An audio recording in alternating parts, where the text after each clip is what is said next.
Welcome to week 8.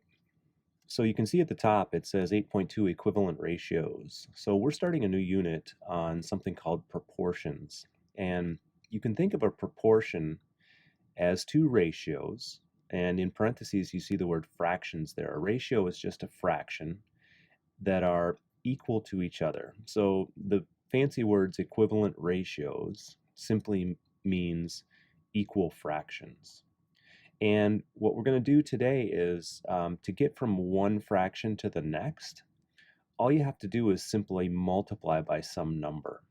So in this case, you can just think of these as equivalent ratios or equivalent fractions. Okay, so in this first example, it's about a recipe, and recipes are a great place to find ratios. And it says this recipe is about chocolate chip walnut cookies, and if you wanted to make them, you could easily Google the recipe, find the ingredients, and start baking.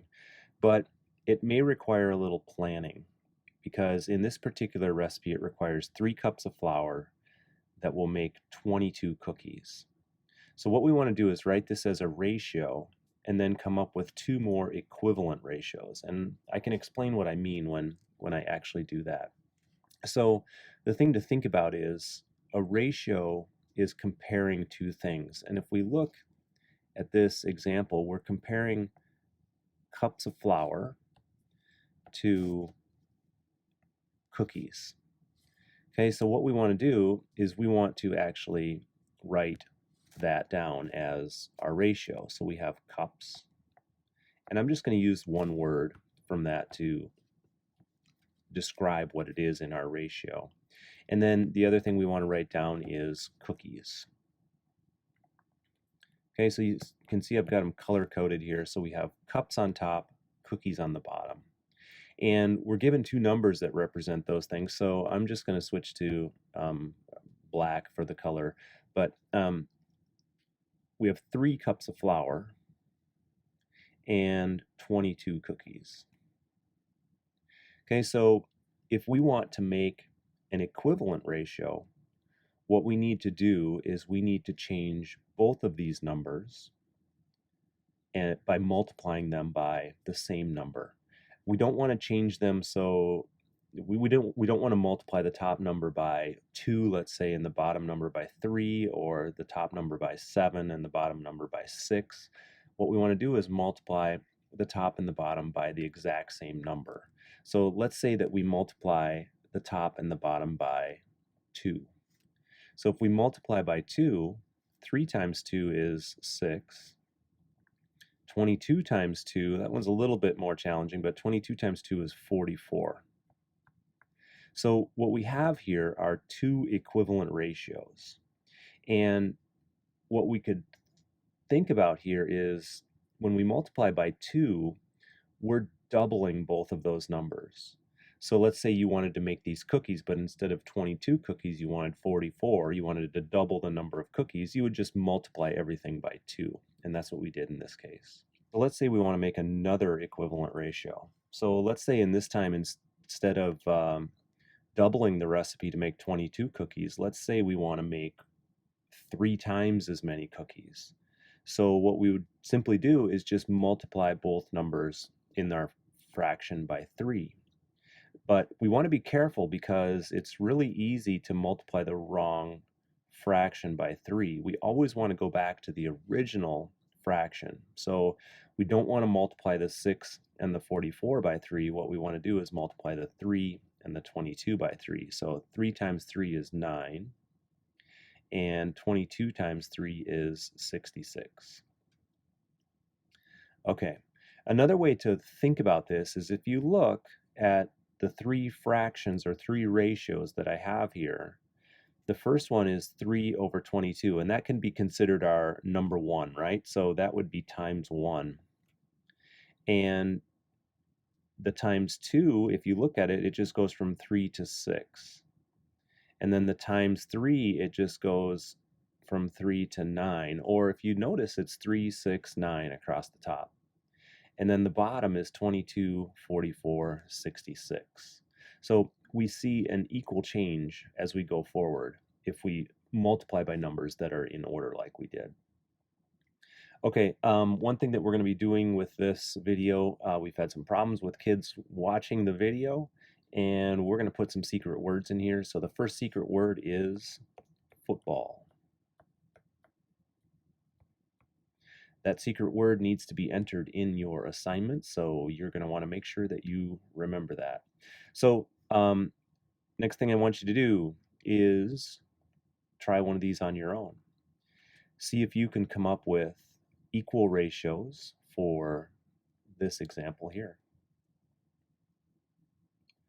So when you are done with that, there is another secret word. The second secret word is the word vote.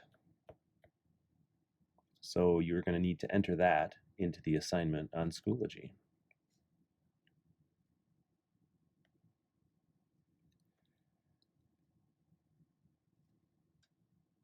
All right, so proportions allow us to solve for missing values in these equivalent ratios. So let's take a look at those chocolate chip walnut cookies again, but let's look at how unhealthy they really are.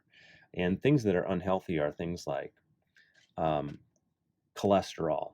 And so this first example is about cholesterol. And now it doesn't matter if you know what cholesterol is or not. It just matters that you can understand that there's a couple of different things that we're comparing here. And we're going to set up fractions to be able to figure out what a missing number is. Okay, so I'm going to go ahead and zoom in on this first example. And what I want you to notice is that we're comparing two things. So it says if it is known that one cookie, so here we go, we have cookie, has 39.1, and now that mg, whether you know what that mg or not is, doesn't really matter, but it stands for milligrams. So if one cookie has 39.1 milligrams of cholesterol, so we're comparing a cookie to the milligrams of cholesterol. It says how many milligrams of cholesterol are in 5 cookies. All right, so what we want to do is that same thing where we create a ratio. And so we're going to create a ratio of cookies to milligrams. And we have two numbers that represent cookies in milligrams. So we're going to create our first fraction, or our first ratio, 1 over 39.1. And then we're going to create a second fraction, and we're going to put an equal sign in between. But we're going to create a second fraction. And in this case, it says how many milligrams of cholesterol are in 5 cookies. So since we know we have 5 cookies, we're going to want to put that number on the top because that's where the cookies numbers go. But then on the bottom, we don't know how many milligrams of cholesterol are in 5 cookies, so I just put a little question mark.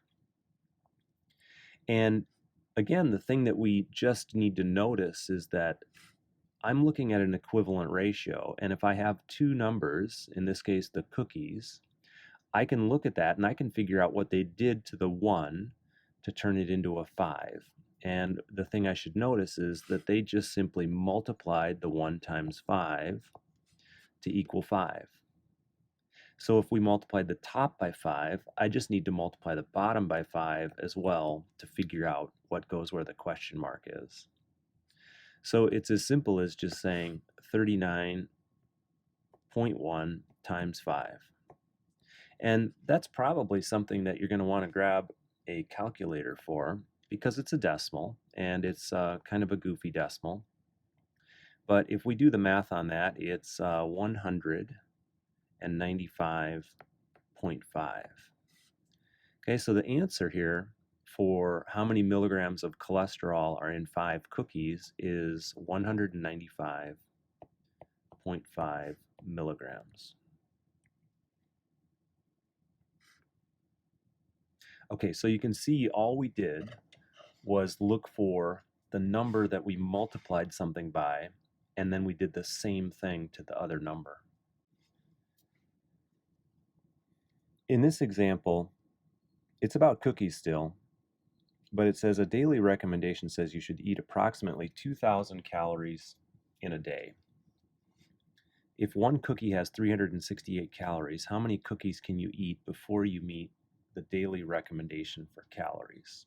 Okay, so we're going to do the same thing here. We're going to look at our numbers and find out what we're comparing. So we have several numbers here. We have 2,000, we have one cookie, we have 368 calories.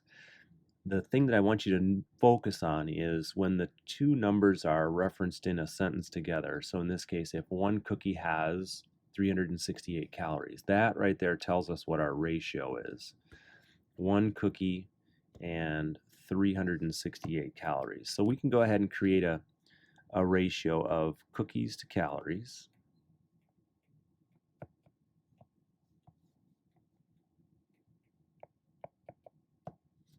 And in this case, we have one cookie and we have 368 calories. Okay, and then we need to create a second fraction. And in this case, we have this number that came first actually in our problem that we kind of have ignored, this 2,000 calories. So it says the daily recommendation says you should eat approximately 2,000 calories in a day. And then the question is, how many cookies can you eat before you meet the daily recommendation for calories? All right, so if we think about that, we're looking for the number of cookies. So I'm going to create another fraction with my question mark up on top. And I'm going to put 2,000 calories on the bottom. Now, this is one where we look at it, we're kind of thinking, I don't know how to multiply 368 and turn it into 2,000. So what we actually have to do is we have to do the problem backwards. We have to do the opposite. So instead of thinking about what we multiply 368 by to get to 2,000, we have to just take 2,000 and divide by 368. Okay, so if you grab a calculator, I'm grabbing a calculator right now, and I'm saying 2,000 divided by 368, and that gets me 5.43, and the decimal keeps going, but I just stopped at 5.43. Okay, so the question is, though, how many cookies can you eat before you meet the daily recommendation for calories? And since this number is 5.43, and if you eat 5.43 cookies, you're going to get exactly 2,000 calories. But we generally don't eat a fraction of a cookie, right? We generally eat entire cookies. So the answer to this question is 5 cookies. Okay, so that one was a little bit different, and you might struggle a little bit with that, but that's okay. The idea of how many cookies can you eat before you meet the daily recommendation is something that we all struggle with a little bit. But if you think about it enough, I think you can figure it out. All right, we have another secret word for today, and the secret word for number 3 is the word spooky, because we're coming up on Halloween. All right, so you're going to have to enter that secret word in the assignment on Schoology. Okay, so you have 2 problems to do on your own. Actually, you have 3 problems to do on your own here. And remember, if you have any questions at all, you can contact us and set up a time to meet with us or come to our office hours. And one last time, there's a secret word at the end of the assignment. And the secret word for number 4 is Pringles, the chips.